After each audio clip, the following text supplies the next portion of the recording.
Hi there, welcome to the Noah Presgroves case today with a focused discussion amongst the concept of it being an accident, cause of death with Noah Presgroves, and how people have acted the way they've done so, and kind of countering Justin Roy's point of, well, if it's an accident, then why do people incriminate themselves further with additional charges if they didn't have anything to do with the death? Why would they continue on? Why would they make it more difficult for themselves and be worse off? Why and why and why? Well, there's other ways to look at it, and that's what I want to do today with a level of reasoning ability. But furthermore, I would also like to add on separately with an update provided by Robin Smith, just to put things into perspective where things are currently at right now, but then also contrast it where things are at within the community. Because depending how you measure it, arguably more progress is being made in a way within the community in an informal way in parallel to the case compared to what's maybe going on within the case on the surface level of understanding and even with the victim's family. So it's quite an interesting time, and furthermore there's some very key discussions going on and the right people showing up as well in the comment section, but I'll save that for tomorrow so we can go into it deeper and just allow things to simmer for a little bit more to see if any more comments come about. Then I can read them out tomorrow, answer any questions if need be, and go on from there. Because I know not everybody always looks back at the comment section, but what I will say is it can be very important, and that's part of the reason as to how progress has come about within the case, or at least learning about the case. So for this shorter video, welcome to those that are currently here during the live premiere. Share your thoughts and reactions in the live chat box located on the right hand side of the screen. And after watching this video, if you've got any additional thoughts, any questions, leave them below. It will help with spreading awareness of the video itself. If you want to support the channel, PayPal link is down below pinned message. And if you want to catch up on recent coverage, full playlist of the case can be found top right corner screen where the I symbol is. So, the order of how we'll do things today. First of all, I'll just present to you what Robin Smith has had to say, and I believe it was from the Justice page. Then we'll compare and contrast with where we are at within the case, and then hammer in with the concept of the accident encountering Justin Roy.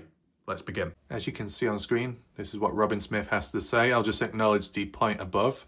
We need to keep talking about it and not let it become a cold case. Noah's family has the right to know what happened. It amazes me that no one will speak out. Leave an anonymous tip. That's it. That's all. The ones that were involved have lost the right to be walking around in our society. They need to do their time in prison. As in they. So what? You believe it is a murder case and you believe multiple people are responsible? What? You think it's a beatdown? This is what I mean. People can say, yeah, there's those out there that are guilty, that know what's going on. They know they're responsible. They've seen stuff but are not opening up. No one is talking. But what does this language actually mean? Who are you referring to? If you say no one is speaking, well, that implies that, everyone could be guilty and everyone could be hiding somewhere and every party goer is problematic. Even the poster boy, Caden Pressey. This is what I mean. Language and wording goes a long way, and it depends where these attitudes are with what they say. Does it align with their original thoughts beforehand and prior?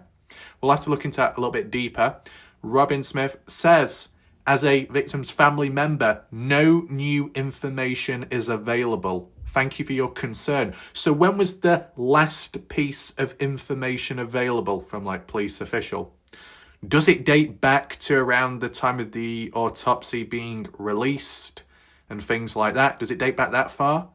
Has Robin Smith received any information in between? I mean, the last new piece of information which I saw only, because it might be old for other people, is when Robin Smith made a comment saying how, 5 Texas boys were ruled out of the case, cleared as innocent.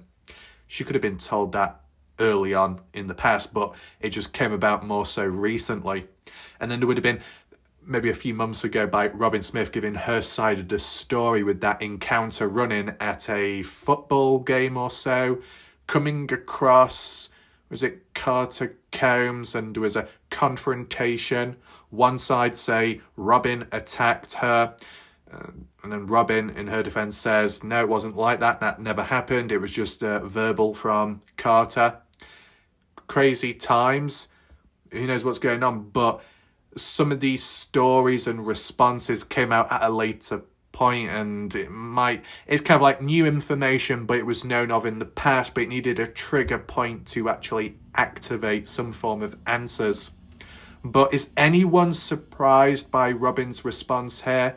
As being part of the victim's family, a victim's family member in the same position as the general public, is that so? To refer back to the wording and language, like what I said I was going to do, when someone like that on the comment post, and over many of the times with other people about they know what's happened, they are responsible, they deserve to be locked up, they don't deserve to be walking free and enjoying life. Who is they? Why can't people mention names? If you're going to be bold, you're going to be somewhat confident, and you truly believe it could be a murder or it could be an accident in which people are caught up in and know but are not cooperating. If you're going to go that far, you might as well go the full mile and give names. No point backing out halfway. Go all in. If you truly believe it to be a certain way and people are responsible, mention names. Oh, you don't know who could be responsible. You don't know the names, but you still feel like people are involved. How sure are you about that then? If you're not sure about the names, it's a knock-on effect, right? You could base it off a theory, an idea, an opinion, and providing that wording and language is used, you might be wrong, you might be right, but you're protecting yourself and you're protecting the case, and it means you can go all the way. Am I going to jump in right now, as in right now, and say it's a murder and that person's responsible and that person knows what's going on? No, because at this moment in time, based off the direction, trajectory, I can't get the words out, the trajectory of how the case is going and what's been learnt about with time, it doesn't feel as much of a murder situation at this point. And I know some people will probably want to reach out to me in the background, message me, tell me off like a naughty boy and tell me, oh, you're being paid off. I mean, have we seen the super chats? Have we seen the big donations? No, we haven't. It's gone very quiet. And that in itself is a good measuring point and test, because for the other humans that may have doubted or questioned, you look at the chat, you look at the channel, you look at how things have gone in recent time, there haven't been waves of super chats, there haven't been waves of donations, not much at all. And yet I'm still here, I'm still covering this case, I'm still balanced, I'm still acknowledging it from light to dark, and I'm still consistent. So for the humans along the way that like to say, bidding war, being paid off, not being paid at all, still covering case in terms of the presence. Hopefully humans don't twist that. But it's just a little measuring point I always like to add in. It was a measuring point in the Dylan Rouse case when people said, oh, you're doing it for the case, but in a manipulative way. Oh, you're growing because of the case. Oh, you're sticking around because of the case, because of the numbers of statistics. And then I say to people, well, look at once there was 2,000 to 4,000 people watching my videos, and now there's only 300 to 400 or maybe only 200, and I'm still covering the case. So at the end of the day, the true definition of stamina with the comparison to the statistics and more, and the one true constants is my coverage speaks for itself. But to dial it back to the concept and outlook of people referring to they know, they're responsible, mention names, even though it's just an opinion or a theory. There's no point dipping your fingers into a few pies but not going all the way. It's like teasing people, okay? Just be a bit more clear for that clarity, because you start saying they know, they're responsible, it might confuse other people, right? Of course, others that have been very reckless and just jumped in, deep end, Jack's the killer, Jack's this, Jack that, Jack the Ripper. What? We're going back in time. As reckless as it is, because it wasn't as a theory, it was stated as a fact in the past. Whereas even though Justin Roy will turn the other cheek and say, well, I don't remember seeing that. Well, I did, but it happened, it is what it is. At least names are mentioned. I know other people are comfortable with saying he and she, but what does that mean to the general public? What are you referring to? You might have an inner conversation with someone publicly, and other people don't know. You're having a private conversation, you probably could use co-word. You might not even have to use names or even initials because you know you're on the same wavelength with the other person. But when it's public, it's better for that clarity. But it has been getting better with time, of course. So that is a positive, right? But I thought I'd just add that in to refer back to the situation with Robin Smith and Noah's family.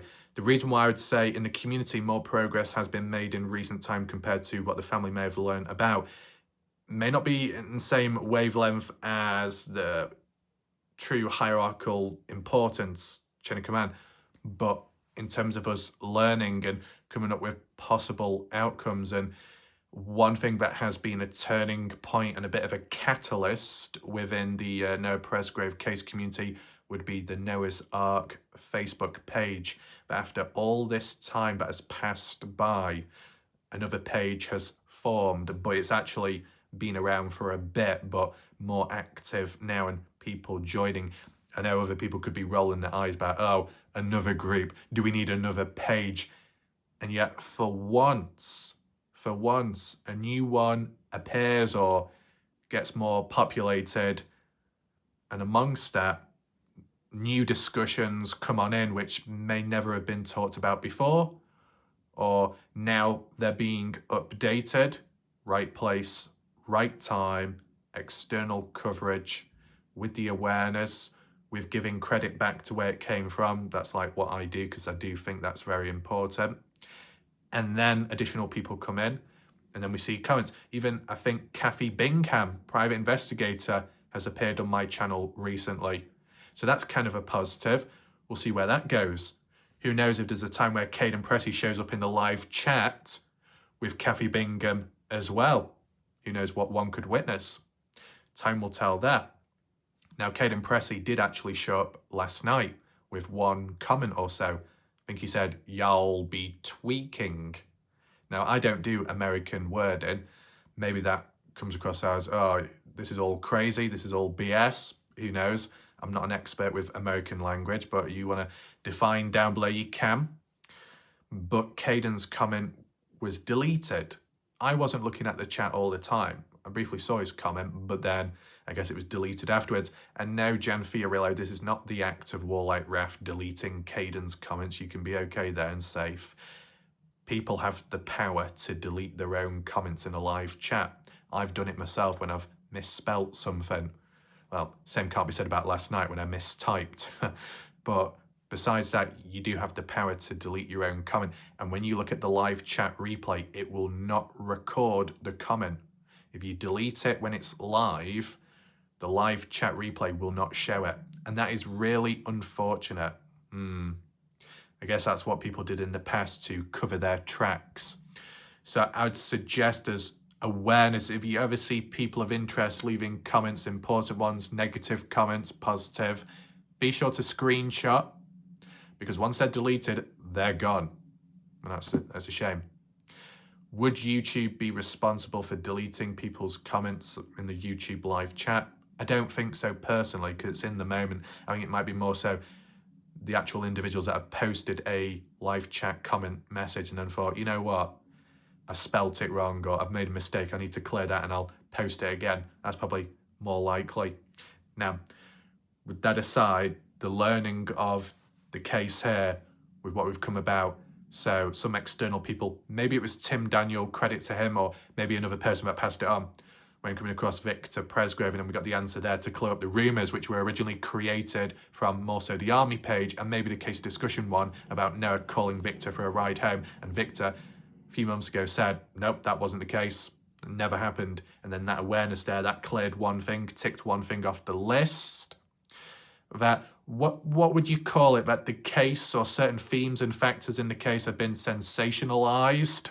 Sorry, did I read a memoir just then? Sorry, I'm using some fancy words, but, you know, would you call it sensationalized, made it out to be something much bigger than what it actually is exaggerated, extended, made for the shock value to really hammer home certain points and features to reinforce with the social hosting laws. Let's lower the age down to this age and that age, make them look more vulnerable than what they actually were, make it sound more bad than what it actually was. Because at least from the footage, what we saw, it seemed quite controlled. Not many people there at the time, at least Sunday night, not even that messy either. I mean, was it a rumour? Was it a rumour where Kathy Bingham supposedly was at the party house 3 days after Noah's death, hanging about for 3 days, whilst the Milan family were doing a deep clean of the party house? Was that all BS? If anyone does know, leave a clear comment down below, that will help. And who said it in the first place? Was it Caden Pressey? Was it Kathy Bingham themselves? I don't know, but I definitely remember hearing it. Because something like that makes it sound very dodgy and suspicious. Yeah, it can just be a rumour, but when you hear it for the first time and it's not been cleared up, it sounds very dodgy. But that in itself, if it is false, you can use that as a good example to highlight that, well, it's just been exaggerated to make it appear much dodgier than what it actually is. And you compare and contrast to what the party house actually looked like in the footage of Sunday night and a little bit of Monday morning. Was it that messy? Did it really need a deep clean? Not from the looks of it. What's the big deal? Maybe things changed in between, but just based off what we've seen visually compared to what people have said online, it might have been over-inflated, inflation within the case. But if there was more footage and more points of views, it could, as hard evidence, counter all the rumours online. So there's that to take in mind. The final point to also touch upon would be the Justin Roy situation of, if it truly was an accident and people were involved, but they didn't do it on purpose, then why did they panic? Or then why did they move Noah's body? Why did they do it from would you call it desecration? Or why would they be tampering with the body and evidence and moving on and staging it as a hit and run then? If it's truly an accident, why would you stage it into something else, which it's not? Why do you put your own self in harm's way? Why not just do the right thing at the time to call for help, police, ambulance, whatever? Make it easier on yourself. In response to that, briefly, if it was based on that outcome, the reason why people may not act out immediately would be down to panic, shock, they don't know what to do, freezing up. Unfortunately, that self-survival evolutionary instinct may kick into the mind of must protect oneself, must protect each other, even though what's happened is very bad and we need to help that person in the afterlife. Well, we need to protect ourselves first, put ourselves first, and then some people act out differently, more than others. Oh, let's do this, let's move that, to protect ourselves, protect the land, to protect when police coming on down to searching the area. We need to look out for one another. That's another one. Second one is, in the moment, they feel like, yeah, it's an accident, but we know that we're still going to get punished somehow. We might get locked up briefly. We don't want any of that. We don't want a record. We don't want to get called in by police. None of that. But the reality is, whilst yes, you can get punished then, it'll only be much more worse for you later on if you do delay it, if you do incriminate yourself further. But in the moment, really, it's a lose-lose situation. Now, my point of view, my counterpoint is, what is the evidence from, like Justin Roy saying that, if it's just an accident, then why would people do this? And then why would people stage it as a hit and run? Why would people move on the body? Is there any touch-based DNA from someone or some people manually, physically picking up Noah's body, dragging, pulling, yanking, tugging, placing in one vehicle, dropping out on the side of the road? Any true touch-based DNA from any party goers? Because I feel it's very likely that none of the party goers would have had gloves with them at the time. You get what I'm saying? I know people can say, well, they might have washed Noah's body off on the land inside or out, with a hose pipe, a pressure washer, whatever you want to call it. Oh, maybe that's why writing was removed, and this and that. Cleaning the body down of touch-based DNA. Yeah, that is before you move the body. As soon as you start moving the body, you're touching it again. You're putting your own DNA touch-based upon Noah's body, right? And as I said, I don't see anyone wearing gloves. To get a body into like a bag or rest it onto something to then drag so then you're not actually touching the body, you're probably still going to touch the body at some point at least, or even when you're washing the person down, you might hold on and you might briefly touch the person. I've yet to see any hard evidence to say that the body was moved based off touch-based DNA if you was grabbing by one of the ankles, grabbing by one of the wrists. You get what I'm saying? You're like when you get in a war zone, when someone may drag a soldier, an injured one, by the arm, by the shoulder, piggyback over the arm, fireman's carry on a stretcher. You're still rolling them onto a stretcher. They're still touching upon the body.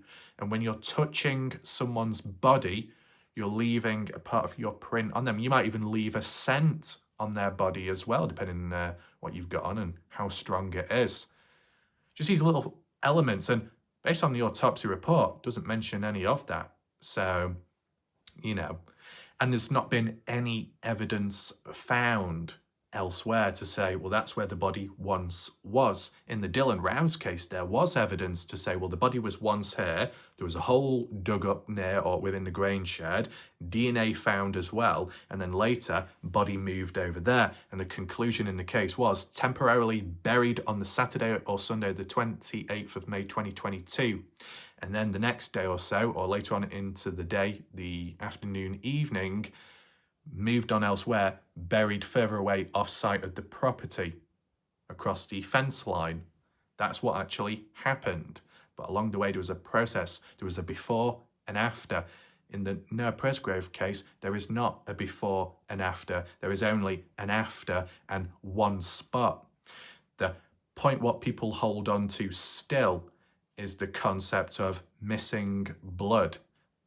I'm no expert, but based off what other people have said, and even those that just say, well, common sense from the autopsy report and the way the blood situation is within the body and what, absorbed, reabsorbed or something along the lines of that, and there was still a bit of blood besides the body or so. That's something that's got to count for something at least. That because of that, it's not as strange as you think. It's not as deep. It's not as bad as you think. But then someone like Justin Roy says, well, there's missing blood, so it has to be elsewhere, somewhere else. And let's just say, even though people will get triggered, let's just say that, yeah, there is missing blood and it is somewhere else. Well, then look for it. Something. Well, it's probably too late now, but at the time or early on, or going to that memorial or adding that cross to the highway, depending on what time people went on down there, if you felt not much was being done, if you yourself felt, well, we need to search the highway, we need to search the property, we need to just look about elsewhere to see if there's any slight indication of any blood splatters or marks near to the property, on the property, exit of the property going onto the highway, any other patches of blood far away to suggest, to reinforce the idea of missing blood and where he once was and where he actually died at. Along the lines of that could have gone a long way. Never happened. No one did that. So it's worth taking in mind. Yeah, I did the theory in the past of, yeah, maybe body could have been moved on, but there's no evidence to give a start point. It seems like the start point is the end point, which would be along the highway at the hard shoulder, just based off the no evidence backing up the alternative points by Justin Roy. Okay? Just being as realistic as I can. But in regard to an accident in which no one takes action and everyone is completely oblivious and people don't actually know what's going on, and not cooperating enough because they just don't know enough, that is actually possible. And Justin's point of view is, well, if it's an accident, people are involved, people have incriminated themselves more, done more, making it worse for themselves, making it worse for the family. But my counterpoint is, you can have an accident in which Noah dies And people who are present in the moment are completely oblivious to it, who have no clue or recollection of it, didn't witness it either, and that's why they can't help. That's why they can't do anything, because they just don't know about it. How is that even possible? I'm only going to give you one example so we don't go on too long. If Noah, when walking away, decided to rest in the back bed of a pickup truck, and if that truck was the one owned by maybe a Texas boy or two, or anyone else in between, but was leaving shortly after Noah wandered away, within a 30-minute time period maybe of his absence from the party, anyone leaving in between that, getting in that vehicle of that pickup unaware that Noah was in the back and Noah's still asleep, then driving, exiting the property, possibly heading north because there are ways and back roads to get to Texas fairly easily with what Brooke Barnes-Carter has said. By going north down the highway, maybe at some point due to the noise, the movement, Noah's woken up. Upon standing up, looking about, and it being dark, but the passenger or the driver or both looking ahead towards the highway to make sure that they're on the right side of the lane, staying safe, making sure there's no hazards above, there's checking out for any lights, oncoming vehicles. You're not going to be looking behind you, maybe not. If there's no vehicles behind you, there's no glaring lights flashing towards you, illuminating the back of the bed of the pickup truck. So as you're driving along, if Noah stands up, passenger driver unaware, Noah's a bit discombobulated, and was standing up in a moving vehicle, maybe swaying a little bit with momentum, and then falling out, and then whatever happens to Noah.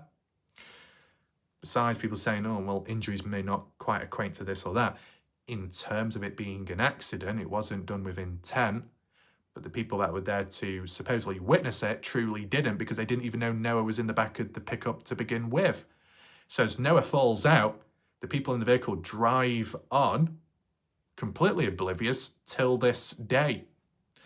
And if they ever found out that they were responsible or caught up within it more so, I'm sure that would probably mess with their heads in the future. Now, could you work it back? Well, unfortunately, there's no cameras either along the highway. Could anyone use some kind of common sense and think, well, actually, because of the time we left shortly after Noah's departure, maybe Noah was in the back of our vehicle, and maybe that's how he fell out. You're probably just not going to be thinking that, because there was never any indication, sign, or feeling that Noah was in the back of your vehicle in particular. And of course, it depends on how many people had left shortly after Noah walked away. It was a handful of people. Whose vehicle was it? Who's the odd one out? Who's the one actually responsible? Who's unaware, right? So when someone is involved in an accident and you're present, but you're completely unaware and oblivious to what's going on, you're not going to know. You might be operating the vehicle, operating something which indirectly leads to the death of someone, but if you're completely oblivious, you're not going to know. You're not going to be able to help. You're not going to be able to do much. And especially with no cameras being about, that can't even be used to pinpoint to you being responsible. So it is pretty much a lost cause there. And would it be impossible to solve? To some extent, it may feel like that, based off that concept. It's a very tricky situation to be in, but I just wanted to put that perspective across. So I hope you found this video somewhat interesting. Shorter, but a lot has been said. So be sure to hit the thumbs up, share the video to other people, other pages, and we'll see where this goes. Thanks for watching. My name's Wallite Raff. Goodbye, good night.